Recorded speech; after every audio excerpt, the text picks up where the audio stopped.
Hello everyone and welcome to part 11 of Batman Arkham Asylum. In this part we're going to be tracking Quincy's thing. I have no idea what exactly. I think it's like ink or something like that. Whatever. Hey, we destroyed all the teeth.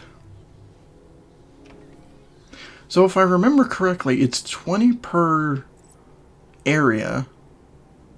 Like the main areas like Arkham Mansion and such. And it's either like 10 or 15 for the outside areas. I can't remember, to be perfectly honest, but yeah. So I just skipped this room. I did find out through watching somebody else play Arkham Asylum, there is a way to take all of them out silently. Because for the longest time, whenever I would play this, I just never like I always just had been seen, and I thought there was no way to kind of do it silently, but apparently there is, and which is something I want to try out for, like, I don't know, if I ever do stream the game or whatnot. If I get a second chance. So, yeah, so now we're moving towards the next major area we haven't visited yet. And until then, I think I didn't, because I had thought about talking about the animated Batman films last part, but I just completely forgot about it. So let's talk about them now, until we get to the next area. So, of course, the best one is Mask of the Phantasm, which is my favorite animated Batman film. But like a lot of the DC animated films, like post 2007, like Batman Year One and The Dark Knight Returns, both parts are actually really good. The thing that bugs me about Year One is just Batman's voice, because it's Ben McKenzie. I was about to say Ben Jordan. I was like, no, that's Ben Jordan's the face of Spider-Man now in the PS4 games, in the Insomniac verse, I should say. But yeah, Ben McKenzie. He just he sounds artificial. Like, he sounds really robotic, and like there's nothing more that proves my case than like the first sentence he's given, which I might insert a clip of. But basically it's just like, Gotham City, clean shafts of concrete and snowy roofed. Like, that's his delivery. Like, I feel like I'm talking to fucking Siri with with his voice in that movie. It's bad. But what, the thing that gets me is that Bryan Cranston plays Jim Gordon, and he does a fucking phenomenal job. But it's just, you have to hear Batman in that. Other than that, like the Dark Knight Returns films, I really like. I think they're awesome. I'm trying to think. Gotham Knights is another good one too.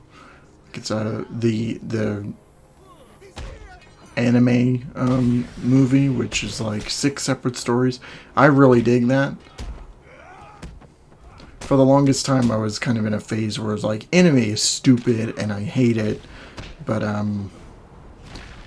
like that one, I think is pretty good. And speaking of animated films, Assault on Arkham, which is connected to the Arkhamverse,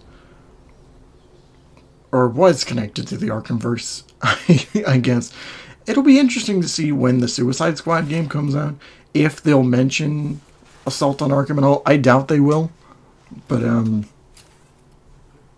like I really like that movie. I like that iteration of the Suicide Squad, and just seeing all the connective tissue between that and like the other Batman games, because it's supposed to be like 2 years before Arkham Asylum, and yeah.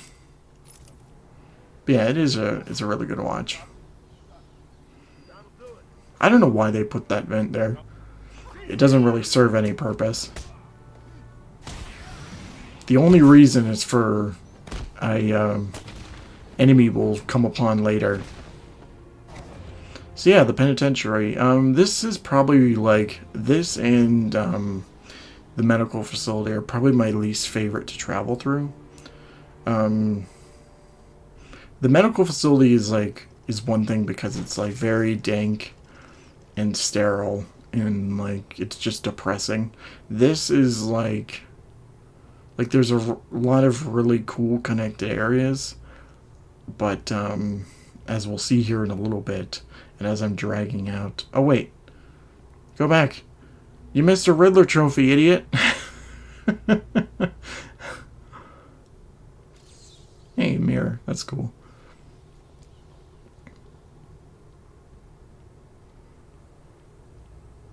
So yeah, the main reason I don't like traveling through this area is not the Joker teeth.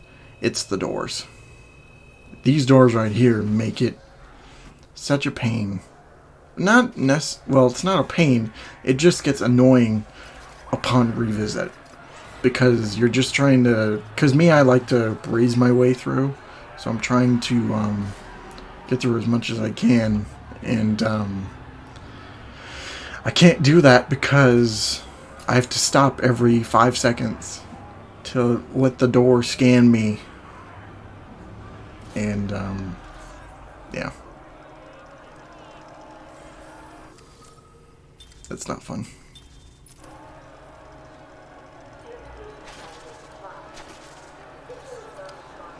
I think this area has the easiest set of teeth to take out.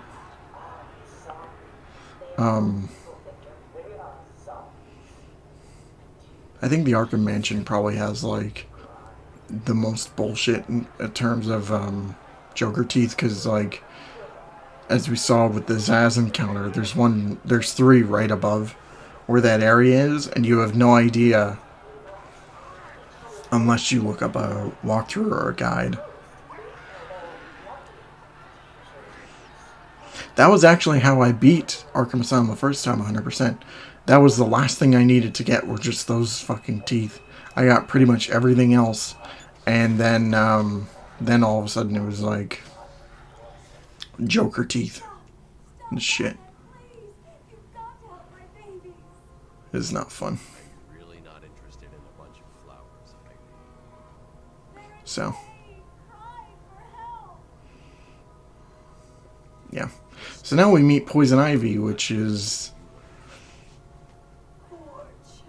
a neat inclusion, and is probably one of the most interesting designs in the whole game. Like, to me, the gold standard is like Batman, Joker, Poison Ivy, and Killer Croc.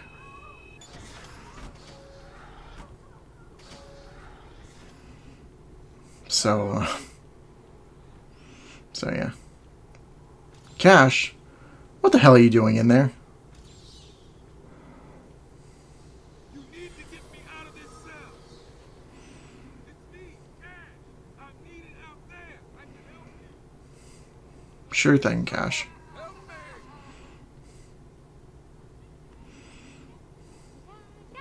So yeah, this area is mainly just, you know, for taking down Harley, and Maybe I can sneak you some shampoo. The plants, can't you hear them? They're crying out to me in agony. so it's like, I don't know. Please let me out. They'll die without me. I don't know, Red. You're not a Mr. J's party. Like, it's just, we'll see it later, but it's like, with Harley, it's just a whole bunch of uninteresting boss encounters, which aren't even boss encounters, because you don't really fight her at all. You fight the goons that inhabit it. That feels so much better.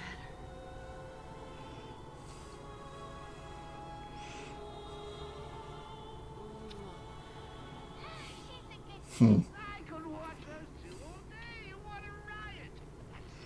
So Joker can definitely watch those two all day, for sure. So also in this area we get to meet the crazy thugs. And He's taken control of the security. also here in a second we're going to get introduced to our next gadget, The terminal at my which office is useless. Your terminal has been destroyed. Give me the sequencer. What? Oh, yes, of course. which is Useless. Half the code. I really like this gadget.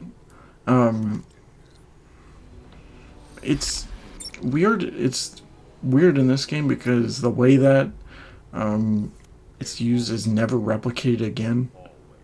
Because when you hack something, mainly what you're doing is finding the wavelengths.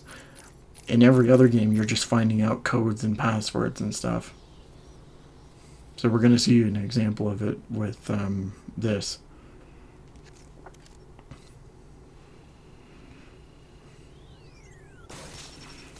So yeah, never in another Arkham game is that ever done. You stay here. Lock this gate when I Every other time it's just scrambled code and whatnot. And after I get the sequencer, I always make sure to upgrade it right away to max because like it really does come in handy for some trophies and such later on.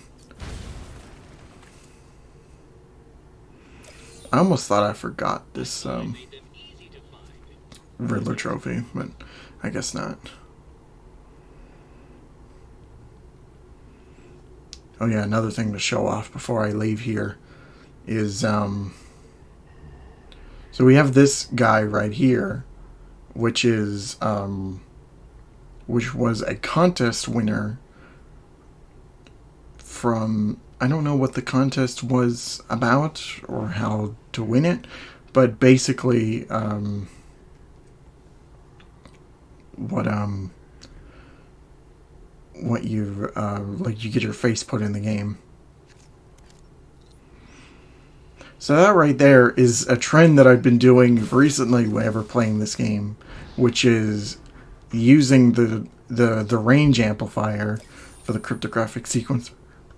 So occasionally you'll see me back up so like a certain amount of distance. I think it's just, I do it mainly just for entertainment. Like I find it funny just seeing Batman at close proximity, because if you're too close to the you know, the thing, then, you know, sparks fly and Batman reacts to it. But if you do it from a distance, then Batman just puts the sequencer away and then, you know, kind of skips that animation, which is good. So yeah, these crazy thugs are way easier than like the main mooks you'll be fighting. Because they go down to the floor with one hit, and then the rest is just you know, knocking them out. And if you don't knock them out, they'll just get back up again. There was a spark between us. So we have the first Harley Quinn encounter, and yeah, it's Well, now there is. it's not fun. I know they're shot. Come and get Because you got Harley swinging in the middle of this, you know, upper area, and then of course you gotta take out her goons and such. Go get a gun and shoot them. And of course they're going for the weapons. Because of course they would. Even though they know full well that like Batman can just disarm that shit. And you'd basically be fucked. But so I think it's just these two groups of thugs here, and then, you know, it just ends. So yeah, there it is. There we go. It's over. Oh, you okay now? Was that as easy as it looked? Huh. It won't be so easy trying to catch me. And she's off. But yeah, we're actually going to end the part right here and pick it up next time. Hopefully by taking her down and you know, all that. So don't forget to like, comment, subscribe, share, all that fun stuff. I will see you all next time. Thank you all so much for watching, and of course, don't forget to take care of yourselves. See ya.